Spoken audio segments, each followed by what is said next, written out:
It's impossible for Strange New Worlds to repeat this Star Trek TOS mistake. Star Trek Strange New Worlds can never repeat a mistake made by Star Trek, the original series.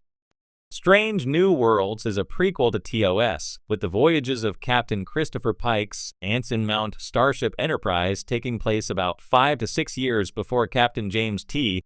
Kirk's William Shatner in Star Trek, the original series. Strange New Worlds honors Star Trek's classic format, with episodic episodes involving a new planet and alien problem of the week. However, the Enterprise crew's character development is serialized as they grow, learn, and evolve. Star Trek, the original series classic Season 1 episode, The Devil in the Dark, has the unfortunate distinction of having no speaking parts for female characters. The Devil in the Dark involves the mystery of why a creature called a Horta was killing miners on the planet Janus 6. NBC even noticed the lack of female speaking roles and reached out to Star Trek creator Gene Roddenberry, who agreed that more women should be incorporated into Star Trek's planet stories. Roddenberry reminded Star Trek's production that we're in a century where women are granted equal status and responsibility with men. Why Strange New Worlds can never repeat Star Trek II's mistake. It would be impossible for Star Trek Strange New Worlds to repeat the mistake Star Trek, the original series, made with The Devil in the Dark.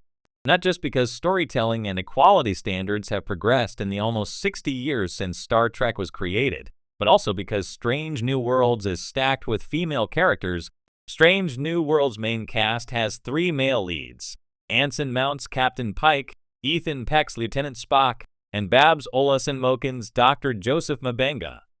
Strange New Worlds Season 3 also adds Martin Quinn as Scotty in a series regular role, while Paul Wesley and Dan Jean-luc recur as LT.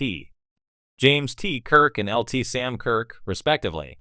The rest of Star Trek Strange New Worlds' main cast are women: Rebecca Romijn as LT, Commander Una Chin Riley aka Number 1, Christina Chong as LT, Lan Noonien Singh, Melissa Navia as LT Erica Ortegas, Jess Bush as Nurse Christine Chappell, Celia Rose Gooding as Ensign Nyota Uhura, and Carol Kane as Commander Pelia. Melanie Scrofano also recurs as Captain Marie Battelle. It's inconceivable that Strange New Worlds would have an episode sidelining these women where none of them have speaking roles. How Strange New Worlds is fixing Star Trek, the original series. Even with only 10 episodes a season, the character-centric Star Trek Strange New Worlds has already done an impressive job of addressing and fixing one of Star Trek, the original series' biggest flaws: the lack of character development given to its supporting cast. Most episodes of the original Star Trek focus on the triumvirate of Captain Kirk, Spock, Leonard Nimoy, and Dr. Leonard Bones McCoy, DeForest Kelley. LT Uhura, Nichelle Nichols, Mr. Sulu, George Takei, Scotty, James Doohan, and Chekhov, Walter Koenig, serve their functions and occasionally display their personalities, but classic Star Trek didn't delve into their backstories. Star Trek Strange New Worlds has revealed Uhura's tragic past and sparked her character's evolution, explored Nurse Chappell's romantic desire for Spock that conflicts with her career ambitions, and Strange New Worlds has answered questions about Number 1 that endured for almost 6 decades. Strange New Worlds enhances Star Trek, the original series, by filling in blanks and adding context that was previously absent. And of course, Star Trek Strange New Worlds truly makes the women of the Starship Enterprise equal to their male crewmates. Star Trek Strange New Worlds has been praised for its return to the episodic format that made Star Trek, the original series TOS, a pop culture phenomenon. As the show forges its path, it pays homage to the rich history of Star Trek, while also making sure not to repeat some of the original series' mistakes. While TOS broke new ground in science fiction and television, it was still a product of the 1960s, laden with limitations and occasionally outdated sensibilities. Strange New Worlds, on the other hand, is uniquely positioned to avoid one significant misstep of TOS: the underdevelopment and marginalization of its supporting characters. In the early days of Star Trek, the spotlight was almost entirely on Captain James T. Kirk, William Shatner, Mr. Spock, Leonard Nimoy, and Dr. Leonard Bones McCoy, DeForest Kelley. While this iconic trio undoubtedly carried much of the dramatic weight and drew viewers in with their charismatic chemistry, it came at the expense of other crew members.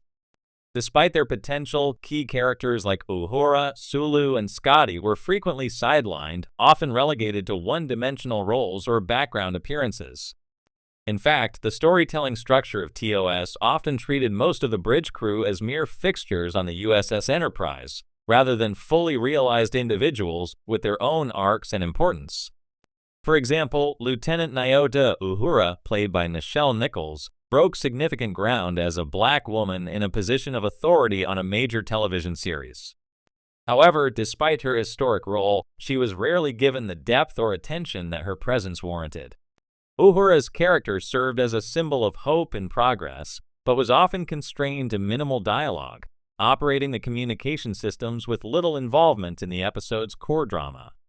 The same could be said for Lieutenant Hikaru Sulu, George Takei, and Ensign Pavel Chekhov, Walter Koenig, both of whom added diversity to the crew, but were mostly limited to running the ship's navigation. While the trio of Kirk, Spock, and McCoy remains beloved, this lack of attention to the other characters was a missed opportunity. Star Trek is about the promise of the future and the idealism of a diverse, cooperative crew exploring the unknown. The sidelining of these diverse characters, while excusable given the show's era and production limitations, now seems like a glaring oversight. Strange New Worlds, however, is designed to avoid repeating this mistake.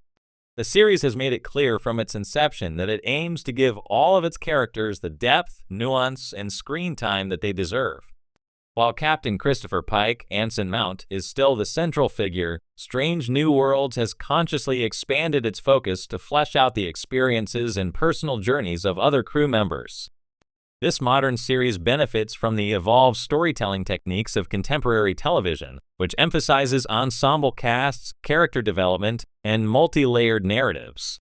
One of the most prominent examples of this in Strange New Worlds is its treatment of Cadet Uhura, Celia Rose Gooding.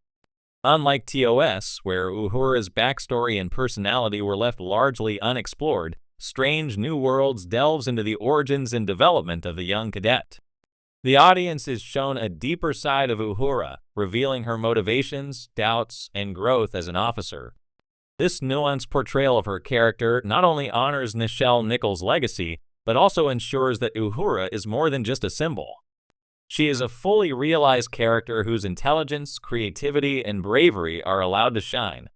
Similarly, characters like Layan Noonien Singh, Christina Chong, and Lieutenant Erica Ortegas, Melissa Navia, have received significant attention, with their individual backstories and personalities influencing the events of the episodes.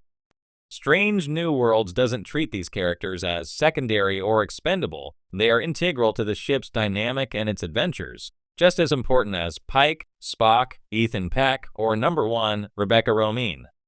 The series also takes advantage of modern diversity sensibilities that weren't fully embraced during the era of TOS.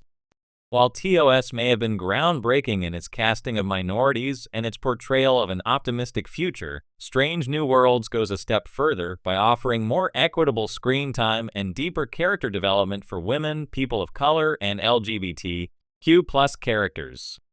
In today's television landscape, a failure to develop diverse characters with the same care as their white, male counterparts would be seen as a significant failing, something Strange New Worlds has taken to heart. Moreover, Strange New Worlds avoids falling into the same episodic trap as TOS, where the events of one episode would often have little bearing on future stories. While Strange New Worlds is largely episodic in structure, it uses serialized storytelling to build character arcs over time. A character's personal growth, decisions, and experiences aren't reset at the end of each episode.